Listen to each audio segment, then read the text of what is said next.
Hello, welcome back. This is my first wrap-up of 2020.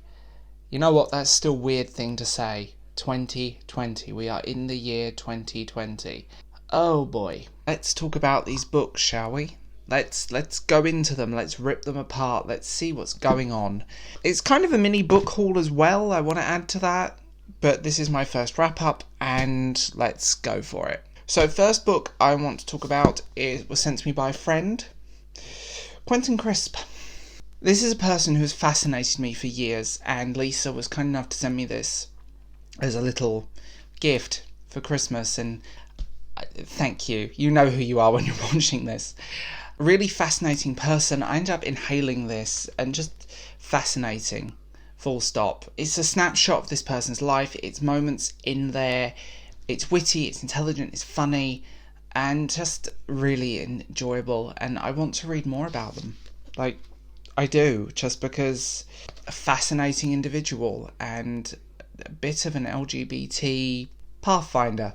Anyway, yeah, really good. Nice and short as well. It was to the point, and it was nice and vibrant and funny, and there were moments in this that I laughed out loud, because it is just that kind of book. Fahrenheit 451.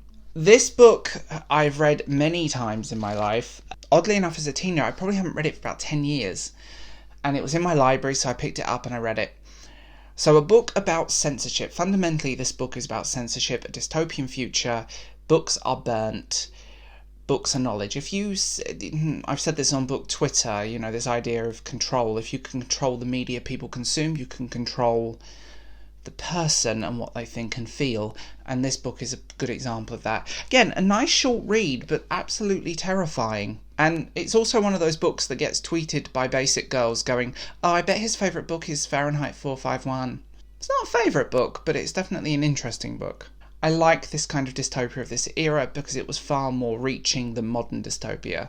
I mean, and I'm going to get in trouble for saying this, but adult dystopia or dystopia of this era, although I would say I think this book is really good for teens, tends to be more focused on the whats and whys rather than using it as a metaphor for the teenage experience.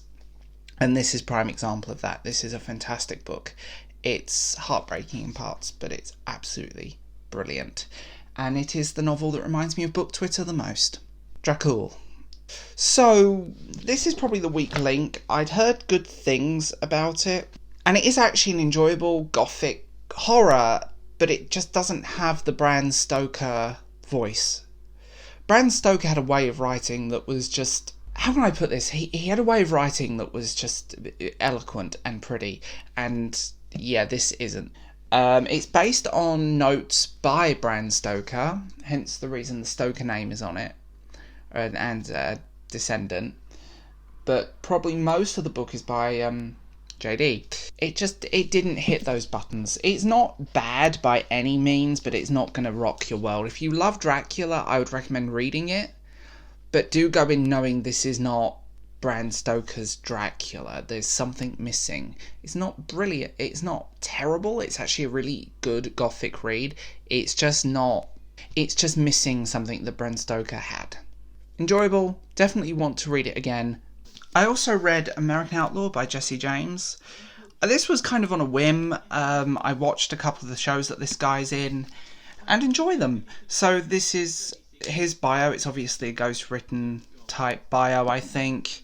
Where the guy sits down with a tape recorder, he talks, and then another writer comes in and writes the book. Nothing wrong with that, by the way, because that's how most cookbooks are made, and a lot of biographies. But it's interesting. I mean, the guy had an interesting life story, harrowing in parts, but also just overall an interesting guy, and a book that I'm actually really surprised in. Like, interesting bio, interesting life, and that's why I like biographies. The Gangs of Birmingham is a history book. It deals with the actual, what the Peaky Blinders is based on. And it's a fascinating read. It's a nice overview of the history, and it's history that's practically forgotten, which is a real shame. There's a lot going on in this. Well, I do find it funny, as I know this stock photo. It's also, they credited Shutterstock, but it's actually, I've seen this stock photo on about 20 different stock photo sites. Just had to laugh at that for a minute. But a really good book if you want to know the history, or just the UK in general, a bit of forgotten history. And finally, I'm so happy to have got this. I was in the charity shop. I found this for £2. It's a box set of Angela's Ashes and its sequel. So Angela's Ashes in hardback, and if you've not read Angela's Ashes, it's a beautiful, it's a misery memoir of his very poor Irish childhood during the Depression. But it's a beautiful book, and it's charming, and it's fascinating, and just, I'm so happy. I wanted this in hardback, because the only version you can get is a little trade paperback that's like that big, and it's really annoying. Film is also brilliant, by the way. I would recommend, if you get the chance, see the film. And its sequel, it is. This picks up more or less from the end, and I own this in another edition, but I found that was written on the inside. I mean, I love second-hand books because you find gorgeous things like bookmarks and drawings in them. So yeah, that's kind of my book haul and wrap up of this year, which is scary. Holy cow! Tell me what you think in the comments below. It's really surreal saying that we're now in 2020. I feel really old. This time 20 years ago I was 12. Anyway, bye guys.